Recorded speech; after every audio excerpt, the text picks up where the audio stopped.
اعوذ باللہ من الشیطان الرجیم بسم اللہ الرحمن الرحیم۔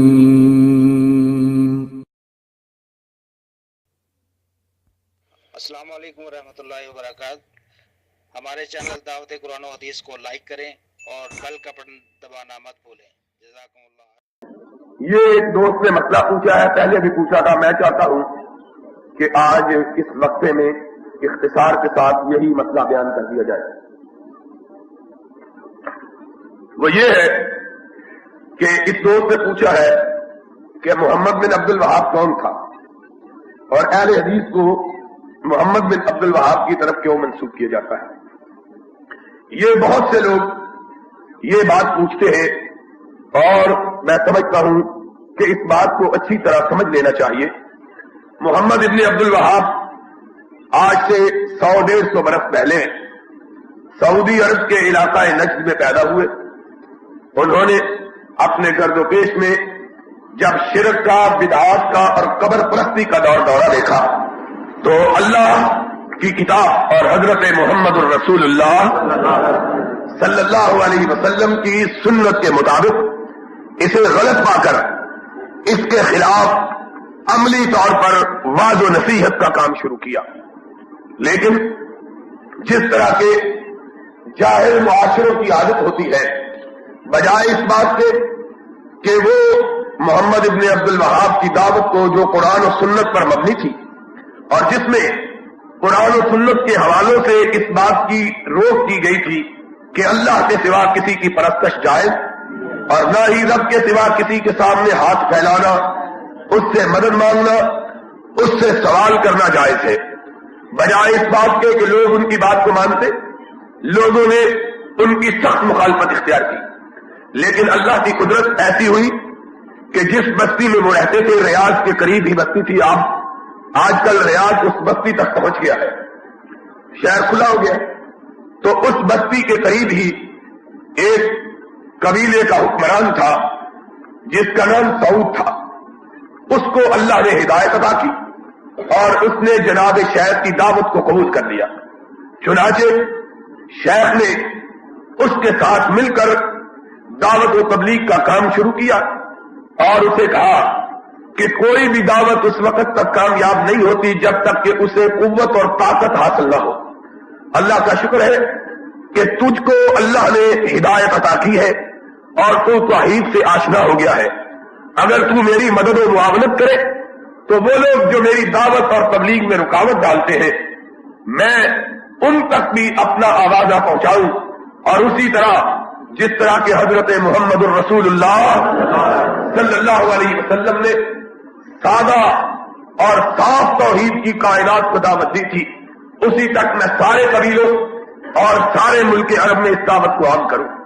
چنانچہ اس قبیلے کے حکمران نے جناب شیخ کی مدد و معاونت کی اور نتیجہ ہوا کہ پورے نجد میں یہی مسلک اور مذہب عام ہو گیا۔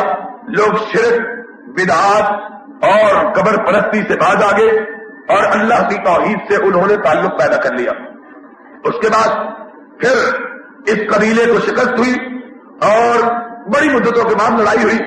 اس قبیلے کو شکست ہوئی، ترکوں نے اسے شکست دی اور یہ قبیلہ جلا وطن ہو کے پھر کویت میں چلا گیا، لیکن اپنے ملک کے حصول کی جدوجہد میں لگا رہا۔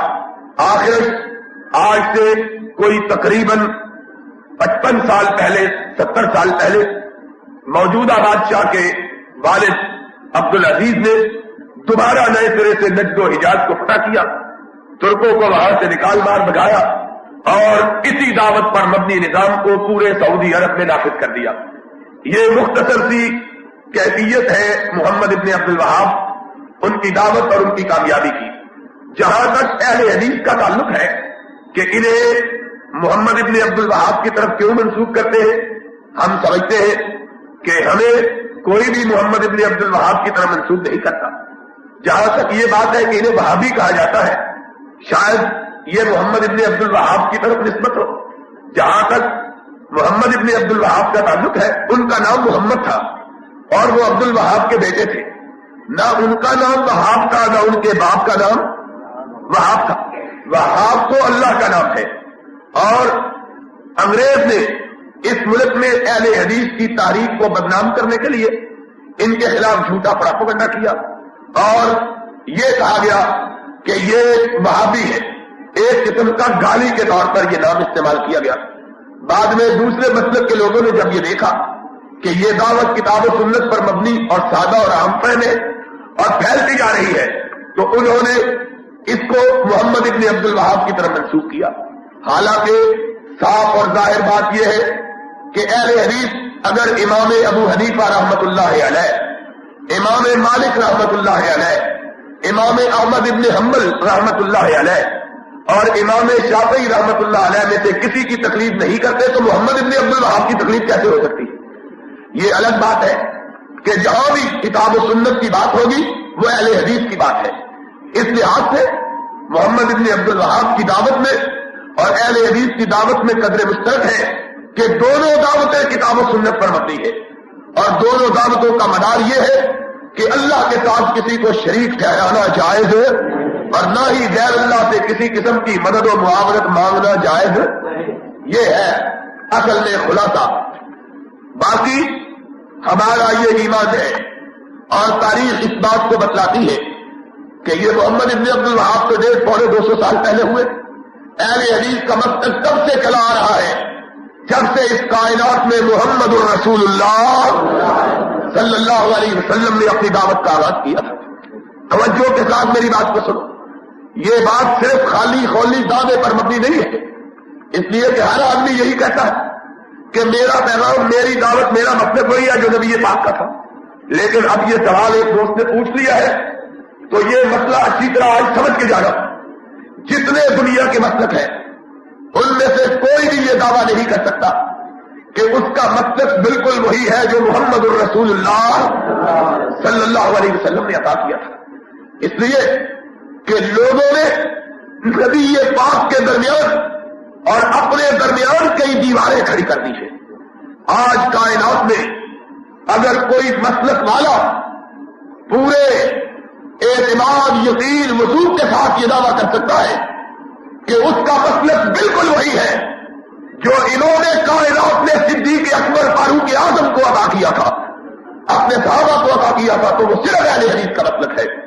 اس لیے کہ اس پورے مسلک میں ان کے درمیان اور نبی کے درمیان کوئی دیوار حائل نہیں. آپ آج یہ 11واں دن ہے, 11واں دن ہے کہ نہیں؟ پھر 11ویں ثابت ہو گئی ہے. اسی طرح ثابت کرتے ہیں نا. تو یہ 11واں دن ہے. آج 11 دن کے اندر آپ حضرات گواہ ہیں کہ ہم نے کبھی ایک دفعہ بھی کسی کا نام یہ کہ یہ نہیں کہا کہ وہ کہتا ہے اس لیے بات مانو. بتلاؤ کبھی کہا ہے؟ بولو. کبھی کہا ہے کہ ہم یہ مانتے اس لیے مانو کہ فلاں نے کہا ہے؟ جب بھی کہا ہے صرف یہ کہا ہے کہ رب نے اپنے قرآن میں یہ کہا ہے, محمد نے اپنے فرمان میں یہ کہا ہے صلی اللہ علیہ وسلم. اس لیے یہ خالص دعوت ہے قرآن کی اور نبی کے فرمان کی, اور اس دعوت میں کوئی ملاوٹ نہیں ہے. دنیا کے جتنے مسلک ہیں اور دنیا کے جتنے لوگ ہیں, کوئی کہتا ہے ہمارے امام نے یہ کہا ہے, کوئی کہتا ہے ہمارے بزرگ نے یہ کہا ہے, کوئی کہتا ہے ہمارے بڑے نے یہ کہا ہے, کوئی کہتا ہے ہمارے فلاں نے یہ کہا ہے. اہل حدیث صرف یہ کہتے ہیں ہمارے رب نے یہ کہا ہے, ہمارے آقا محمد نے یہ کہا ہے صلی اللہ علیہ وسلم. اور یہی دعوت ہے جو محمد الرسول اللہ صلی اللہ علیہ وسلم کی دعوت ہے. اس لیے کہ نبی یہ کائنات صلی اللہ علیہ وسلم نے کبھی یہ نہیں کہا تھا فلاں بزرگ نے یہ کہا, حضور فرماتے تھے میرے رب نے یہ کہا ہے, میں نے یہ کہا. یہی دعوت آپ نے صحابہ کو دی, اور آج اسی دعوت کے وارث اللہ کے فضل و کرم سے اہل حدیث ہے. آپ کو مبارک ہو کہ اللہ رب العزت نے آپ کو اتنا کھڑا مسلک عطا کیا ہے کہ پوری کائنات کے اندر اس سے کھڑا مسلک کوئی دوسرا موجود ہر مسلک میں کھوٹ ہے. اس لیے یہ بات پلے سے باندھ لو. اب دوست نے پوچھ لیا ہے تو بات مکمل ہو جائے کہ نہیں؟ آج یہ بات پلے سے باندھ لو کہ دودھ خالص اس کو کہتے ہیں جو بھینس کے تھنوں سے نکل کر آیا اس کو خالص صلی اللہ آؤ دنیا والو آج کہاں بیٹھ کے پھرتے ہو؟ کوئی کسی طرح بلاتا ہے صرف دنیا میں اہل حدیث کا مطلب کہتا ہے جو دنیا والوں کو کسی کی طرف نہیں بلاتا ہے تو یا رسول اللہ کی طرف بلاتا ہے یا رسول کے رام کی طرف بلاتا ہے صلی اللہ علیہ وسلم. تو اس لیے ہماری نسبت اگر ہے تو یا اللہ کی طرف ہے یا اللہ کے رسول کی طرف. اب سوال یہ پیدا ہوتا ہے کہ ہم اپنے آپ کو اہل حدیث کیوں کہلاتے ہیں؟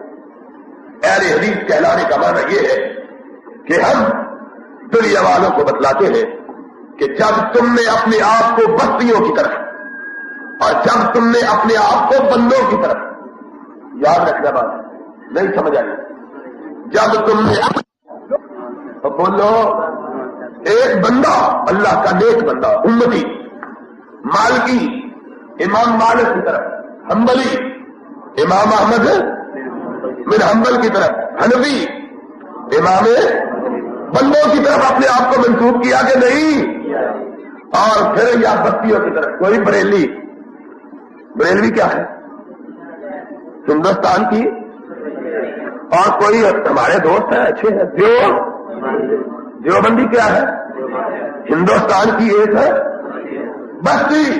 اور اہل حدیث نے کہا تم نے اپنے آپ کو بستیوں کی طرف منسوب کیا, بندوں کی طرف منسوب کیا, اور ہم نے اس وقت کہا کہ یہ حدیث بہت یؤمنون اللہ نزل احسن الحدیث. حدیث کا لفظ جو ہے یا قرآن کے لیے آیا ہے یا محمد کے فرمان کے لیے آیا ہے. ہم نے نہ بستیوں کی طرف اپنے آپ کو منسوب کیا نہ بندوں کی طرف کیا, ہم نے اپنے آپ کو منسوب کیا یا رب کے قرآن کی طرف کیا یا محمد کے فرمان کی طرف کیا ہے.